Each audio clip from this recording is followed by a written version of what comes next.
Hello, welcome back to my channel. Today I wanted to update you guys a little bit on my skin and what I've decided to do about it.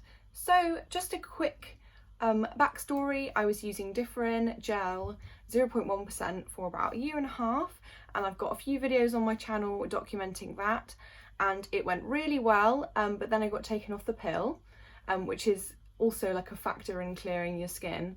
And my skin was not very happy. I had acne as a teenager, and then I struggled with my skin kind of as a young adult, and my acne kind of sort of reared its ugly head a little bit, and I started getting breakouts again, and the Toleraine wasn't seeming to control it as well as it had been.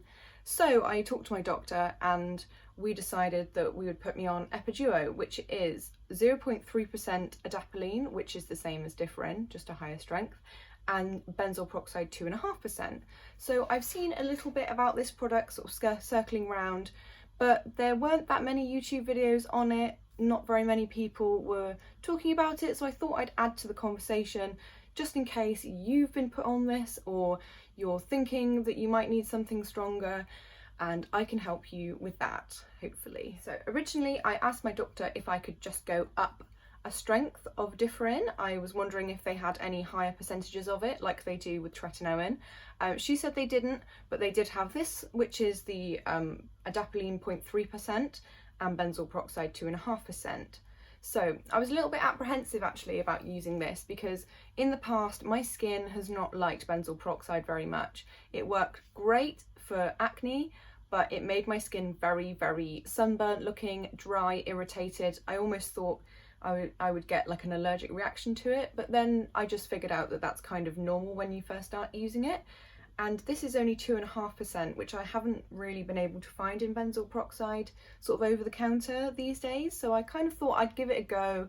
I was like, what have I got to lose? You know, we're in lockdown currently, so I don't have to see people all the time if I get the kind of retinol sort of peelies and it goes terribly and my skin looks ridiculous. So I thought I'd try it, and I was very apprehensive at first. So what I did was that I only used it every couple of days, every other day even, just to see what happened, and I used a moisturiser underneath it as well.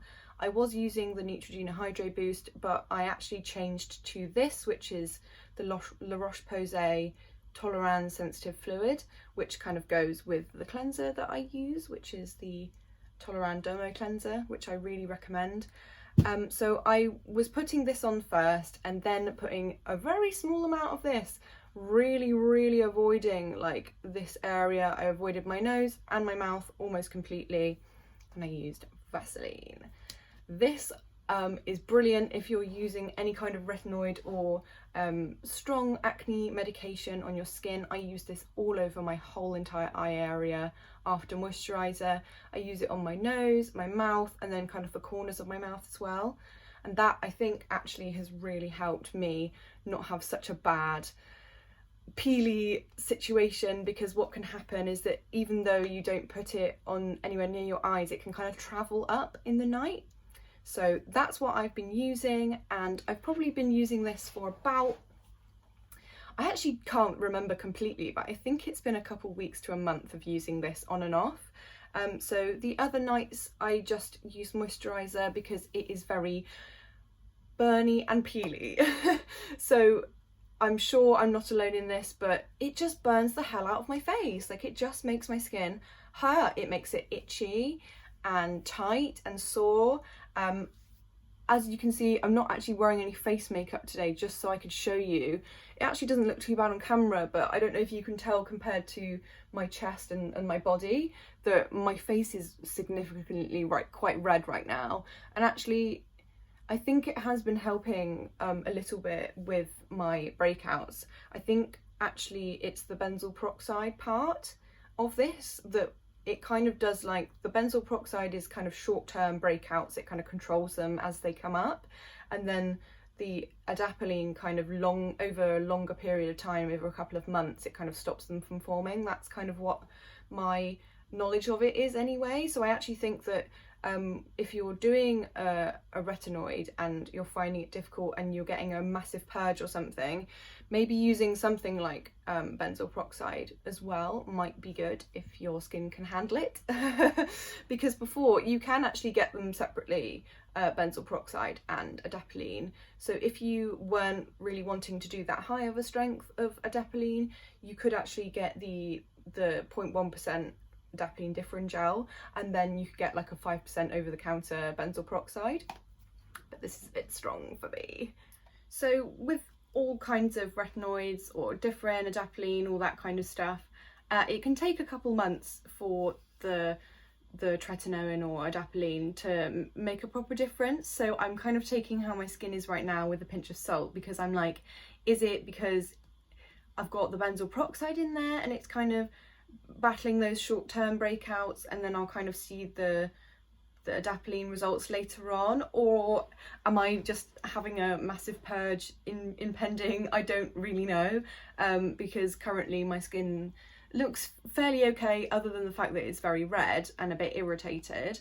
But what I will say is that it seems to be so rapid. I know that's what it does, but I will look in the mirror 1 minute and I'll have a spot, and then I swear later on it's gone, and then I've got a different one somewhere else. It just seems like it's very quick to go and quick to come for the breakouts.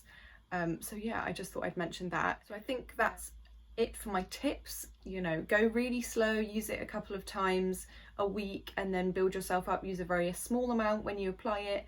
Avoid all the areas like your eyes, nose, mouth. Use moisturizer underneath. Do everything you can to protect your skin. Use a sunscreen. And yeah, I know, I feel your pain. It hurts, it burns. If you're having a really difficult time with it burning and stinging, maybe leave it an extra day. Don't apply it that night. That's kind of what I've been doing every night. I've been kind of being like, oh, how does my skin feel? Does it burn when I put water on it? If it does, I'll leave it for a night, because, you know, we've got plenty of time to sort out our skin, and we don't want to cause it extra stress for no reason. So that's what I've been doing. I thought maybe I'd show you a couple of pictures, just for my own good as well, so I can kind of check in and see what it was like when I started and all that. So I'll put a couple of pictures here now.